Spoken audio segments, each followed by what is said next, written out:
گوره هسی کردگار در رب زما چه صاحب د کل اختیار در رب زما گوره هسی کردگار در رب زما د ژوند لار کل اختیار در رب زما قدر منوردونکو اوس تاسو پام راړو د الحاج مولوي محمد یاسین فهیم صاحب و عالمانه وینا ته تر همو بزرگوار در رب زما د ژوند لار گوره هسی کردگار در رب زما چه صاحب د کل اختیار در رب زما نای هیڅ حاجت پچا باندې موقوف نای هیڅ حاجت پچا باندې موقوف نه د هیچا منت بار در رب زما چې صاحب د کل اختیار در رب زما بسم الله الرحمن الرحيم الحمد لله رب العالمين حمد الشاكرين الصلاة والسلام على سيد الأنبياء والمرسلين سيدنا ونبينا وشفيعنا ومولانا محمد وعلى آله وأصحابه الطيبين الطاهرين قدرمنو اوریدونکو د ژوند د لارې د خپرونې مینوالو السلام علیکم ورحمة الله وبرکاته ستاسو روغتیا او خوشحالي د پاک رب نه غواړم په دې هیله او عافیت جامې په تن ولرئ او خوشحالي مو په برخه وي دا دی زه محمد یاسین فهیم د ژوند د لارې د خپرونې په وړاندې کولو کې ستاسو په خدمت کې یم زموږ د نننۍ خپرونې موضوع دا تقدیر هغه څوک چې مسلمانان دي په الله رب العزت او د الله په رسول او د آخرت په ورځ باندې ایمان راوړی نو د ایمان غوښتنه پر دې ګروېدل دي چې ټولې ښې او بدې پیښې مخکې له مخکې په تقدیر کې لیکل شوي دي او الله رب العزت په هغو باندې خبر دی محمد رسول الله صلی الله علیه وسلم فرمایي چې د مسلمان او د مؤمن هر کار د حیرانتیا وړ دی که هغه ښه وي که هغه بد وي خو د ده لپاره به سودمند وي په دې معنا که له ستونزو سره مخ شي ان به پرې صبر کوي په دې کې هم د مؤمن ګټه ده او که د الله رب العزت له طرف نه په دې باندې لورونې وشي نو شکر پرې کاږي او دا خو لا پسې د مؤمن لپاره ګټوره خبره ده نو د مؤمن هره چاره د حیرانتیا وړ ده که هغه ښه وي که هغه بد وي خو د مؤمن لپاره به فایدهمند او سودمند وي که د ستونزو سره مخ شي نو صبر پرې وکړي الله به ورته اجر ورکړي او که د الله له طرف نه په دې باندې نعمتونه او لورونې وشي په هغه باندې شکر وباسي الله رب العزت به هم دې ته اجر ثواب ورکړي او نور به په خپلو نعمتونو کې زیادت راولي لکه الله رب العزت فرمایي ما اصاب من مصیبة في الارض ولا في انفسکم الا في کتاب من قبل ان نبرأها ان ذلک علی الله یسیر الله وایي هیڅ مصیبت داسې نشته چې په ځمکه کې یا ستاسې پر خپل نفس نازلیږي او موږ هغه له پیدا کولو نه مخکې په یو کتاب کې نه وي لیکلی الله وایي دغسې کول د الله لپاره ډیر آسانه کار دی یعنی کوم مصیبت چې تاسو ته رسیږي هغه مخکې د دې نه ستاسو په کتاب کې یعنی لوح محفوظ کې لیکل شوی او دا کار په الله باندې ډیر آسانه دی نو کله چې څه غوښتنه کوې د الله څخه یې کوه او کومه مرسته چې غواړې د الله نه یې غواړه او په دې باندې پوه شه چې دا ټوله نړۍ دا ټوله شي د الله تر لیک او تقدیر پرته د یوې ذرې هومره نه تا ته ګټه رسولی شي او نه تا ته تاوان رسولی شي نو مرسته دې د الله نه غواړه د مشکل حل دې د الله نه غواړه د غیر الله ته سجدې مه کوه د غیر الله نه د خپل د مشکل حل اصلا مه غواړه نن خلک په څه بدبختیو کې اخته دي د خلکو عقیدې کومه حد ته رسېدلي دي الله دې په موږ باندې رحم وکړي زیارت ته لاړ شه دعا وکړه هغه ته هم د بښنې غوښتنه وکړه ځان لپاره هم د بښنې غوښتنه وکړه خو د هغه دیوالونه او دروازې مه ښکلوه هلته جنډې مه تړه د هغه ځای نه خاورې او مالګه مه راوړه خپل کور کې هغه خورده مه جوړوه د هغه ځای نه کاڼي مه راوړه بلکې هر څه چې غواړې د الله نه یې وغواړه چې هغه قادر ذات دی هغه حی ذات دی هغه داسې ذات دی لا یموت چې په هغه باندې مرګ نه راځي شیخ الاسلام علامه ابن تیمه رحمه الله نه پوښتنه وشوه چې آیا په معصیت او په ګناه کې د بنده لپاره خیر شته هغه په جواب کې ویل هو په دې شرط چې د خپل ګناه او معصیت نه وروسته پښیمانه شي او د الله نه غواړي. نو که ستا ښه اعمال دي که بد اعمال دي هغه په تقدیر کې لیکل شوي، نو د الله نیکو اعمالو غوښتنه کوه، د الله نه د نیکو اعمالو هدایت غواړه. په دې کې شک نشته چې خالق د خیر و شر الله دی، اما کاسب چې د بیا بنده دی الله خیرم خلق کړی الله شرم خلق کړی، خو تی کاسب یې ته کوشش کوه چې ته خیر کسب کړې شر کسب نه کړې او تل لپاره په عاجزي او په تضرع سره خپل لاسونه الله ته پورته کړه. ته د الله نه د نیک عمل هدایت او لارښوونه غواړه. دا نه لکه معتزله غوندې چې د خیر نسبت الله ته کوي او د شر نسبت بنده ته کوي. چې د الله نه ویریږي، د الله په پریکړه او د الله په تقدیر باندې تازي شي، الله رب العزت به دستانه ټول مشکلات لرې کړي. لکه چې الله فرمایي ومن یتق الله یجعل له مخرجا. څوک چې د الله نه وویرېده نو الله رب العزت به د هغه لپاره له ستونزو نه د وتلو کومه لار پیدا کړي، ټولې لارې به الله ورته خلاصې کړي. الله په بل ځای کې فرمایي ومن یتق الله یکفر عنه سیئاته ویعظم له اجرا. الله وایي څوک چې له الله نه وویریږي الله به د هغه بدي له هغه نه ایسته کړي او هغه ته به لوی اجر ورکړي. په بل ځای کې الله رب العزت فرمایي ومن یتق الله یجعل له من امره یسرا. څوک چې د الله څخه وویریږي نو الله د هغه په کار کې آسانتیا پیدا کوي. څوک چې د الله څخه وویریږي الله رب العزت د هغه په کارونو کې آسانتیا پیدا کوي. نو هم د الله په پریکړه باندې راضي اوسه، د الله په حکم باندې راضي اوسه او تل لپاره په خپل ژوند کې نیکو اعمالو توفیق د الله نه غواړه او په ژوند کې د الله نه بخښنه غواړه. استغفار وایه چې الله دې د دنیا ټولې ستونزې درته حل کړي.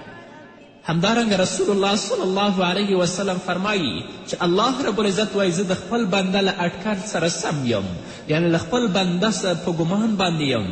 څنګه ګمان چې په ما باندې لري زه هماغسې یم، لکه چې الله فرمایي حتی اذا استیأس الرسل وظنوا انهم قد کذبوا جاءهم نصرنا فنجی من نشاء. الله وایي چې له پخوانیو پیغمبرانو سره هم همدا شوي دي، ان تر دې چې کله پیغمبران له خلکو نه ناهیلې شول او خلکو هم دا ګمان وکړ چې د عذاب باب هغو ته دروغ ویل شوی و. انبیا ورته ویلي که تاسو د الله احکام او اوامر ونه منئ په تاسو به د الله عذاب راشي. نو هغو خلکو د عذاب په باب دروغ ویلې، هغوی ته د الله عذاب دروغ معلوم شه. نو په ناڅاپي ډول په پیغمبرانو ته زموږ مرسته ورسېدله. الله وایي کله چې دغسې وخت راځي نو زموږ قانون دا دی چاته چې زموږ خوښه شي هغه ته نجات ورکوو او نور په خپل عذاب کې گرفتار کوو. نو که تا ته یوه سختي ده تر څنګې الله رب العزت دوه آسانتیاوې تا ته هم درکړي دي. یوه سختي چې دا په دوه آسانیانو باندې هیڅکله غلبه نشي کولی. لن یغلب عسر یسرین. یوه سختی به هم هیڅکله پر دوه آسانتیاو باندې لاسبرې نشي، غالبه به پرې نشي. ځکه الله وایي ان مع العسر یسرا، ان مع العسر یسرا. حقیقت دا دی چې له سختي سره پراختیا هم شته، بېشکه چې له سختي سره پراختیا او آسانتیا هم شته. نو د الله په پریکړه د الله په تقدیر باندې راضي اوسه. څه چې الله تا ته درکړي دي هغه باندې شکر وباسه او تل لپاره په خپل ژوند کې د نیکو اعمالو توفیق له الله نه غواړه. همدارنګه الله رب العزت فرمایي لعل الله یحدث بعد ذلك امرا. بل ځای کې فرمایي الله ان نصر الله قریب. بل ځای کې الله فرمایي ان رحمت الله قریب من المحسنین. ښایي له هغه وروسته الله د توافق څه لاره پیدا کړي، ستا نه ستونزه مشکل لرې کړي. او همدارنګه الله فرمایي په هغه وخت کې چې هغو ته ډاډینه ورکړه شوه چې هو د الله مرسته نږدې ده، په یقیني توګه د الله رحمت نیکانو ته نږدې دی. نو چې نیکانو ته نږدې دی د الله په تقدیر د الله په فیصله باندې راضي اوسه. همدارنګه شاعر وایي اذا تضایق امر فانتظر فرحا فاقرب الامر ادناه الى الفرج. نو که ته تنګي سره یا مصیبت سره مخ شوې نو د ستونزې د هوارېدو هیله او انتظار کوه، ځکه همدغه د حل تر ټولو غوره لاره ده. چې تا ته مصیبت ورسیږي نو د هوارېدو هیله او انتظار یې کوه، دا بله لار نه لري. همدارنګه شاعر په بل ځای کې فرمایي سهرت اعین ونامت عیون فی شؤون تکون او لا تکون. د ژوند په بیلابیلو چارو کې څه سترګې ویښې او څه ویدې دي چې څه به وشي او څه به ونشي، ټول خلک په دې نیت باندې اوده کیږي. سهرت اعین و نامت عیون اور تکون او لا تکون. د ژوند په بیلابیلو چارو کې څه سترګې ویښې دي ویدې کیږي نه، او څه سترګې ویدې دي هغوی په دې ګمان کوي چې څه به وشي او که به ونشي. همدارنګه شاعر وایي دع المقادیر تجری فی اعنتها سهرت اعین و نامت عیون فی شؤون تکون او لا تکون. د ژوند په بیلابیلو چارو کې څه سترګې ویښې او څه ویدې دي چې څه به وشي او څه به ونشي، ټول خلک په دې نیت باندې اوده کیږي. سهرت اعین و نامت عیون فی شؤون تکون او لا تکون. د ژوند په بیلابیلو چارو کې څه سترګې ویښې دي ویدې کیږي نه، او څه سترګې ویدې دي هغوی په دې ګمان کوي چې څه به وشي او که به ونشي. همدارنګه شاعر وایي دع المقادیر تجری فی اعنتها دع المقادیر تجری فی اعنتها ولا تنامن الا خال البال ما بین غمزة عین و انتباهتها یغیر الله من حال الى حال. شاعر وایي پرېږده چې تقدیر خپلې پرېکړې سرته ورسوي، پرېږده چې تقدیر خپلې پرېکړې سرته ورسوي. ته بېغمه ویده شه. د سترګې د پټېدو او ویښېدو ترمنځ هم الله حالتونه بدلوي. کیدای شي چې ستا حالت الله د مصیبت نه ډاډمن حالت ته واړوي، خو د الله نه مه ناهیلې کېږه. د الله په پرېکړه باندې راضي اوسه، او تل لپاره په خپل ژوند کې د الله نه د نیکو اعمالو توفیق غواړه. نو الله رب العزت چې څه تا ته لیکلي دي هغه به تا ته رسیږي. او کله چې په دنیا کې تا ته مصیبت رسیږي صبر کاږه، او چې کله د الله له طرف نه تا ته رسیږي په هغه باندې شکر وباسه. د خپلو خزانو او ماڼیو په اړه ستا غم او اندېښنه کول غم لا پسې ډیروي. غم مه کوه، مه خفه کېږه. دا چې ته خفه یې نو د طبیبانو درملنې او لارښوونې درته نیکمرغي نشي رسولی. همدارنګه مه خفه کېږه، ځکه ته د الله په ستر دربار کې وزرې غوړولی شي او له هغه نه غوښتنې کولی شي. نو بیا ولې خفه یې چې مصیبت درته رسیږي؟ د الله په ستر دربار کې د خپلې وزرې وغوړوه او د الله نه د خپل د مصیبت حل وغواړه. او مه خفه کېږه، ځکه چې الله دغه ټوله ځمکه ستا په واک کې درکړې او ستا لپاره یې په دغه ځمکه کې هر څه تابع کړي دي، خو ته بیا هم خفه یې. مه خفه کېږه. پر خوراک څښاک سربیره پر خپلو پښو مزل هم کولی شي. د الله رب العزت نه ډیره بښنه وغواړه. که نعمت یې درکړی په هغه باندې شکر وباسه، که مصیبت درته رسیږي په هغه باندې صبر وکړه. دا د الله فیصله ده او د الله تقدیر ده چې لیکلي دي. نوح علیه السلام فرمایي فقلت استغفروا ربکم انه کان غفارا یرسل السماء علیکم مدرارا ویمددکم باموال وبنین ویجعل لکم جنات ویجعل لکم انهارا. نوح علیه السلام وایي چې ما خپل قوم ته وویل چې تاسو له خپل رب نه بښنه وغواړئ، بېشکه چې هغه ډیر مهربان او ډیر بښونکی ذات دی. هغه پر تاسې له آسمانه ښه ورښتونه وکړي، یعنې په تاسو به بارانونه ووروي او تاسو ته به مالونه او اولادونه در په برخه کړي. ستاسې لپاره به باغونه پیدا کړي او ستاسو لپاره به ویالې وبهوي. د دې آیت نه دا معلومیږي څوک چې د الله نه په کثرت سره بښنه غواړي او استغفار وایي، په هغه سره به د ده زړه راحت مومي.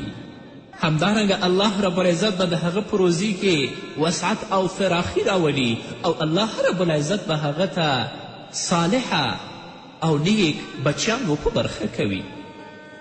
نو په هر حالت کې د الله نه بښنه غواړه او د الله نعمتونو ته ګوره او خفه کېږه مه. د خپل زړه ډاډمن ساته. د مصیبت په حالت کې دا د الله فیصله ده، تقدیر ده چې تا ته مصیبت لیکلی. نو د مصیبت په حالت کې د خپل زړه د الله په یاد باندې ډاډمن کړه او تازه یې کړه، ځکه په ډیر استغفار سره د الله په یاد سره روح سکون مومي او حلاله روزي پرې ترلاسه کیږي.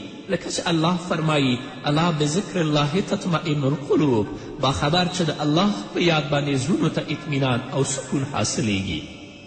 همدارنګه الله فرمایي فاذکروني اذکرکم، تاسو ما یادوئ زه به تاسو یادوم. په بل ځای کې الله فرمایي والذاکرین الله کثیرا والذاکرات، د الله ډیر یادونکي نارینه او ښځې. په بل ځای کې الله فرمایي یا ایها الذین آمنوا اذکروا الله ذکرا کثیرا. ای مؤمنانو الله ډیر یادوئ. په بل ځای کې الله فرمایي وسبح بحمد ربک بالعشی والابکار. سهار او ماښام د خپل رب له ثنا ستاینې سره د هغه پاکي بیانوه. الله په بل ځای کې فرمایي یا ایها الذین آمنوا لا تلهکم اموالکم ولا اولادکم عن ذکر الله.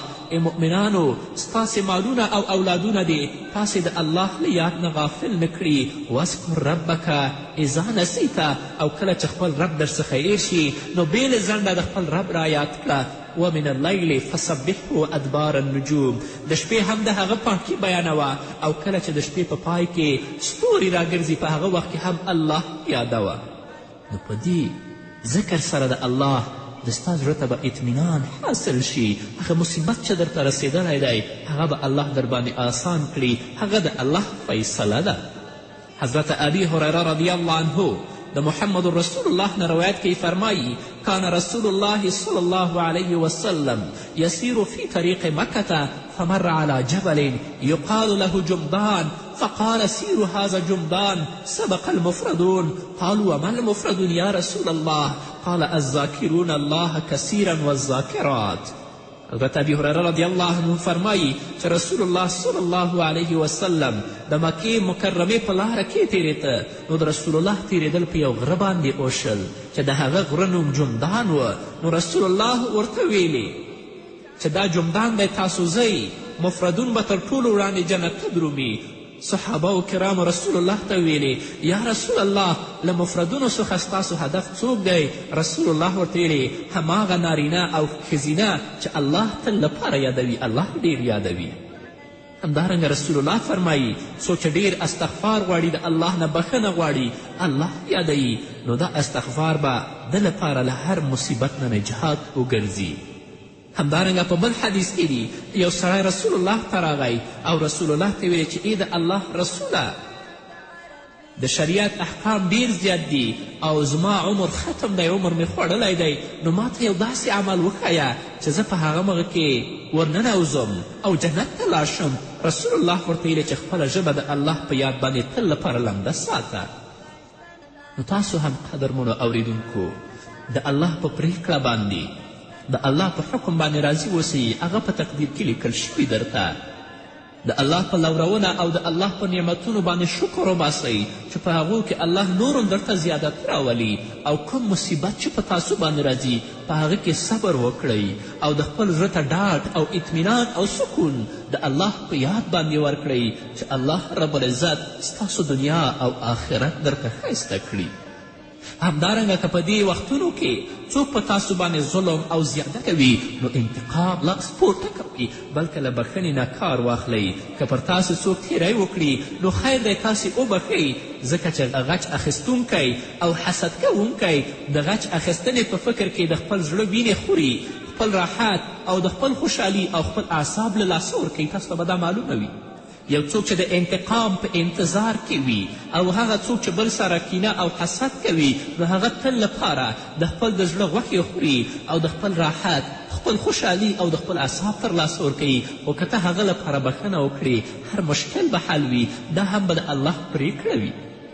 همدارنګه غصناک انسان او کینهګر انسان دا به ضرور زیان مومي او الله د دغې ناروغي درمل او له دغه زیان څخه د ځان ساتنې په لړ کې دغه دوا ښودلې چې غصه تیره کړئ او له تیرېدنې نه کار واخلئ. الله رب العزت فرمایي والکاظمین الغیظ والعافین عن الناس. د مسلمانانو صفت چې کله بیانوي وایي مسلمانان هغه څوک خپله غصه خوري او د خلکو نه بښنه کوي. نو د غصې په حالت کې ګډې مډې مه وایئ. خپلې کورنۍ کې چې غصه کیږئ خپل ښځې ته، خپل مور ته، خپل خویندو ته، خپل ماشومانو ته مه وایئ بلکې د خپل غصه وخورئ او که چا په تاسو باندې زیادت کړی وي، تیری کړی وي، هغه ته بښنه وکړئ چې الله خوشحالي د دنیا او د آخرت دا تاسو ته در په برخه کړي. او که د انتقام او د غچ په انتظار کې یاست او په خپل زړه کې کینې او حسد ته ځای ورکړی تل لپاره به د خپل زړه غوښې خورئ، اصلا به خوب نه لرئ، د خپل خوشحالي او اعصاب به له لاسه ورکړئ. همدارنګه الله رب العزت رسول الله ته وایي خذ العفو وامر بالمعروف واعرض عن الجاهلین. ای پیغمبره د نرمي او تیریدنې لار غوره کړه، د ښو چارو ښوونکی اوسه او له ناپوهانو سره منښله. په دنیا کې چې کومه ستونزې مشکلات په تاسو باندې راځي هغه پسې مه خفه کیږه. د الله نه ښه بدل غواړه، ځکه دا به تا ته لیکلي ول. دا د تقدیر فیصله ده. ځکه نیکمرغي دا ده چې د دنیوي ګټې له لاس ووتو خفه نه شي. چې دنیوي ګټه دې له لاسه وځي په هغه خفه نه شي. ستر همت همدا دی چې د آخرت غم وخوري. یو عالم خپل ورور ته وصیت کوه او داسې ورته وایي چې دغه ټول غمونه راټول کړه او یو غم ورسره جوړ کړه. د دنیا ټول غمونه راټول کړه او هغه څخه یو غم جوړ کړه چې هغه له الله سره د مخامخ کېدو غم دی چې الله ته به هلته څه وایي. د دنیا په زیان خو خفه کیږي، غم او اندېښنه در سره ده، خو دې ته لا متوجه نه دا غم در سره نه دی چې یو ورځ نه یو ورځ به زه الله سره مخ کېږم، الله ته به څه وایم. یومئذ تعرضون لا تخفا منکم خافیه. هغه ورځ به وي چې تاسو به وړاندې کولی شئ د الله حضور کې، ستاسې هیڅ راز به هم هلته پټ نشي پرېښودلی، ټول رازونه به ښکاره کیږي. هغه غم ته په خپل زړه کې ځای ورکړه. په رښتیا هم د دې دنیا ټول غمونه د آخرت د غم په پرتله هیڅ غم نه دی. الله رب العزت د خپلو دښمنانو منافقانو په اړه داسې فرمایي: وطائفة قد اهمتهم انفسهم یظنون بالله غیر الحق ظن الجاهلیه. الله وایي خو یوه بله ډله داسې ده چې هغوی ته یوازې هم د خپلو ګټو ارزښت درلود، د الله په باب یې رنګارنګ جاهلانه ګمانونه کول. هو هلته تر ونې لاندې د پیغمبر یارانو له محمد رسول الله سره د دین په خاطر په مرګ باندې بیعت کوه. دلته یو منافق راولاړ شه او ویل چې زما اوښ ورک دی، زه باید د هغه په لټه کې ووځم. ستاسې له دغه بیعت څخه ما ته خپل اوښ مهم دی. د اسلام ستر پیغمبر محمد رسول الله وفرمیل: کلکم مغفور له الا صاحب الجمل الاحمر. په تاسې کې هر چا ته بښنه وشوه خو د سره اوښ خاوند د الله په قهر او غضب کې اخته شه. یو منافق ته خپل ځان مهم برېښېده. خپلو ملګرو ته یې ویل چې په دې تودوخه کې او په دې ګرمي کې تاسو جهاد کولی شئ. الله رب العزت کې وفرمیل: قل نار جهنم اشد حرا. اور او د دوزخ اور تر دې زیات تود دی. نو خفه کیږه مه، د الله رب العزت په پرېکړه باندې راضي اوسه. څه چې کوې په هغه کې د الله رب العزت رضا لټوه او په خپل محدود ژوند کې، که هغه په مصیبت کې ژوند کې، که هغه په خوشحالي کې ژوند کې، د الله رضا لټوه او هر څه چې کوې د الله لپاره. یو ولي یو ړانده ته څه بهتره خواړه جوړ کړه، هغه یې ورته راوړل کېښودل. نو ښځې ورته ویلې چې دغه ړوند خو یې نه پیژني او نه ویني چې زه څه شی خورم. نو هغه سړي ورته ویلې چې الله خو یې ویني. کله چې الله ستا د خیر او په نیکو چارو پوره او خبر دی نو د خلکو څه پروا کوې. نو د مصیبت په حالت کې صبر کوه، د خوشحالي په حالت کې د الله شو باسه، افراط او تفریط پرېږده، د اعتدال لاره غوره کړه، د الله په پرېکړه او د الله په فیصله باندې راضي اوسه. څه چې تقدیر دی هغه به تا ته رسیږي. نو الله دې موږ ته هم د نیکو اعمالو توفیق راکړي. قدرمنو اوریدونکو، دا به زموږ نننۍ خپرونه چې ستاسو درانه حضور ته وړاندې کړه. تر بلې خپرونې پورې چې زه بیا هم ستاسو درانه حضور ته راځم، تاسو ټول په پاک رب سپارم. پاتې ژوند او پاتې ورځم نیکمرغه. الله مو مل شه. پورا هسې کردګار د رب زما، رب زما چې صاحب د کل اختیار د رب زما، رب زما. لنیستی د هستی صورت پیدا کړ پیدا، لنیستی د هستی صورت پیدا کړ پیدا. حاضرن پروردگار د رب زما، رب زما چې صاحب د کل اختیار د رب زما، رب زما. ګوره هسې کردګار د رب زما، رب زما چې صاحب د کل اختیار د رب زما، رب زما. همسانه د جمله و مصنوعاتو کنا، همسانه د جمله و مصنوعاتو کنا. همسامه د هر گفتار د رب زما، رب زما چې صاحب د کل اختیار د رب زما، رب زما. ګوره هسې کردګار د رب زما، رب زما چې صاحب د کل اختیار دی رب زما رب زما